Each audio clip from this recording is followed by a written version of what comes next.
Water signs, hello and welcome. Welcome to your first video of 2023. We're doing a week ahead reading for the week of the 9th to the 15th of January 2023 for all my water signs, Cancer, Scorpio and Pisces. Welcome. I have got two decks on the table here in front of me. This is the Meraki Tarot 2nd edition, which is going to do our bulk of our reading today. And I also have my favorite oracle, which is the Sacred Destiny Oracle. I'm going to move this one just off the table for now because I am going to use it later.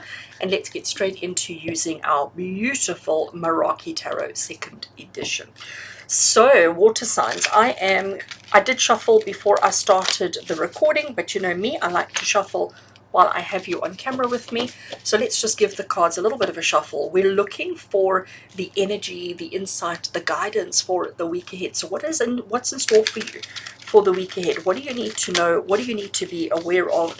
What do you need to be mindful of for the week ahead? What is the energies that are coming up for you for the week of the 9th to the 15th of January 2023? Okay, cards are shuffled. Let's cut the deck all the way back there, and I'm going to leave the deck there, and I'm going to grab straight off the top and place the cards. So water signs, your week is starting off with the amazing King of Pentacles. Gosh, isn't this artwork just amazing? So clear, and oh, it's just, I love it. So King of Pentacles, this is somebody who feels very much in control. This is somebody who feels very much confident and in themselves and in their environment and in their world. Somebody who doesn't have too many fears, somebody who doesn't have too many worries, somebody who feels confident, capable, successful. And it's got nothing to do with bank balance, okay? Because whenever we talk about successful, it's like human nature that we immediately go to money, and we think successful equals lots of money. But actually no. You know, some of the poorest people in the world who don't have a lot of money are incredibly successful at what they do and how they do it, and the contentment that they have within themselves is just amazing. And then you can have those people with millions and millions and millions in the bank who are not content and happy at all, and certainly not successful in their own right, in the goals that they've set for themselves. So King of Pentacles is saying, regardless of your circumstance, regardless of who you are and what your circumstance or conditions are, there is this feeling of contentment, this feeling of success, this feeling of accomplishment, which is really great. And that's such a nice way to start off the new year, and all the energies that come with it. We then have the Nine of Pentacles. So here we have, and I mean, to me this card is quite comical. So here we have a fox who has got themselves wrapped in this lush blanket, okay? Now, where do you ever see a fox that needs to be wrapped up in a gorgeous blanket? But you know what? He's doing it for comfort, not for practicalities. It's just, look at me. I have everything my heart desires. I am so content. I am so happy. I am so comfortable. And these two cards are talking so beautifully to that. So water signs, it looks like this week is starting off for you. This year is starting off for you so well, so easy, so comfortable, that there is an abundance about you. There is a feeling of satisfaction, a feeling of happiness, a feeling of joy, a feeling of contentment, okay? Nine of Pentacles is often what I refer to as the lavish card. It's the card of lavishness. And again, it doesn't matter about your bank balance. So, you know, if you just have that feeling of satiety, I don't know if I'm saying it right, but just that feeling of satisfaction, that feeling of enough. And I think that is just absolutely beautiful, absolutely wonderful. Let's continue the story. Okay, so everything takes a turn, as we know, and next we have is the Ten of Swords. So the Ten of Swords is not a pretty card, and it doesn't give a pretty picture, a pretty story. But the Ten of Swords is basically saying to you that we've got to, in this context, okay, in the context here, we have accomplished so much. All right, water signs, you have done so well. You have succeeded and accomplished at so much. But life is just cycles. And sometimes we have good days and sometimes we have bad days. But one thing we need to understand, and if we look at this Ten of Swords card over here in particular, you can see the nighttime at the top. And can you see the yellowy kind of greeny color coming through here? That is the dawning of a new day. And with the dawn of a new day are new opportunities, are opportunities to do over, to do better, to improve yourself, your situation, and your circumstance. So basically the story that we have for this week, for the week of the 9th to the 15th of Jan, Spirit is saying to you, water signs, to pay attention to the abundance that you do have. All right. And if it's not financial abundance, find what abundance it is. Abundance of love, an abundance of joy, an abundance of laughter, an abundance of health, whatever it may be. Find what your abundance is. And don't allow yourself to be completely deflated when you do not have that same abundance in another area of your life.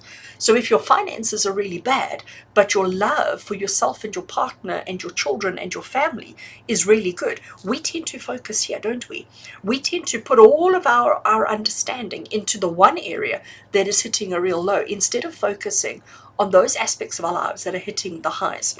Again, back to our Ten of Swords, it's the sunrise in the background that I always, always, always focus on, because that sunrise is telling you it's a chance for a do-over.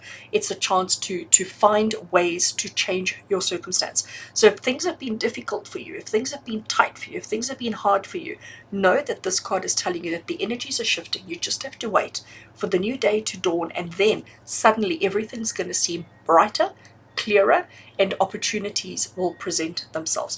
But it's about finding the lavish, lush happiness that you do have in your life, and not focusing on the one where you don't have. Our next card we have is the Three of Swords. So again, not a fabulous card. The artwork is beautiful on this deck, but not a fabulous card. The Three of Swords talks about heartache, pain, and disappointment. So it's telling you, right, we acknowledge that things don't always go according to plan. We acknowledge that life isn't a walk in the park. It's not easy. It's not simple. And you know what, water signs? It's not guaranteed either. There is going to be disappointment. There are going to be some challenges along the way. But again, it's where are you focusing your attention?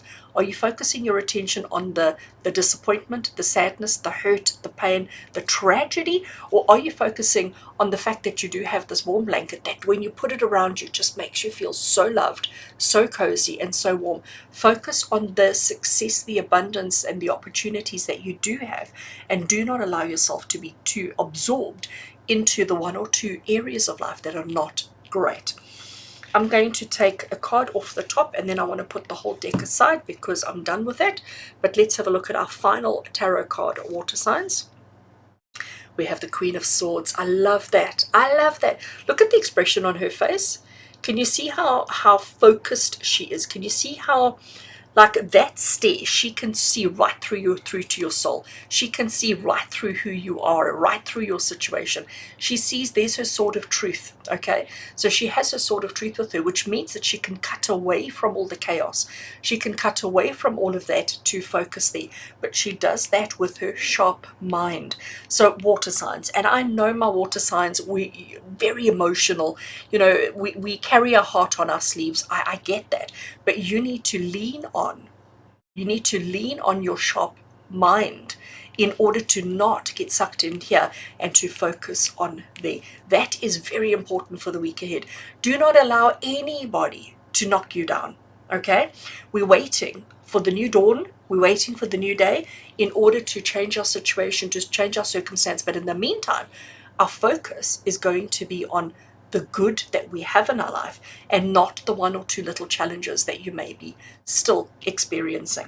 Okay, I am taking out my oracle, and this is the Sacred Destiny Oracle, and let's give it a little shuffle. I'm looking for a single card from this deck, which is going to just complete the reading, and just maybe give us whatever other information we need, but just to give us confirmation and to complete the reading that we have already done.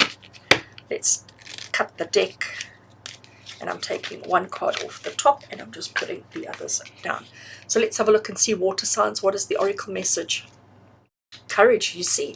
Now, I mean, you'll see why I absolutely love this particular oracle deck. Look at these colors. I mean, we have got complete rainbow of colors there. We are at the water's edge, and obviously the waters are crashing against the rocks, and it's violent and it's aggressive and it's all of that. But those rocks, they stand strong. They stand steady. Yes, over time they get battered. Over time they get a little bit wear and tear on them, but they have the courage to stand in that force of the water that keeps pounding and pounding and pounding. And you know what, water signs, that's exactly you. You are the rock. You are strong and you are resilient. You are strong, you are resilient.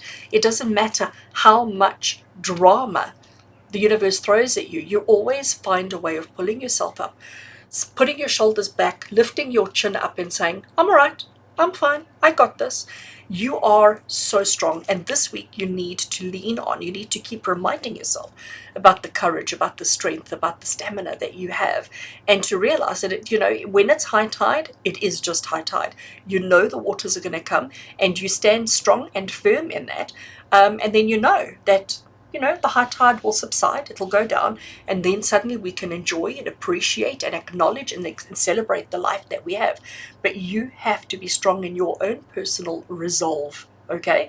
You've got to be strong in your own self in order to withstand whatever. And again, we're not focusing on the one or two challenges. We're not. We're acknowledging them, and then we're ignoring them. And our focus is going to be on the lavish opportunities, happiness and joy that you do have in your life. So water signs, it looks like January the 9th to the 15th of 2023 is going to be an interesting one for you. Be strong, be brave, be courageous, and I know you'll get through it easily. As always, much love and many blessings from my heart to yours. And until we connect again, take care, my water signs.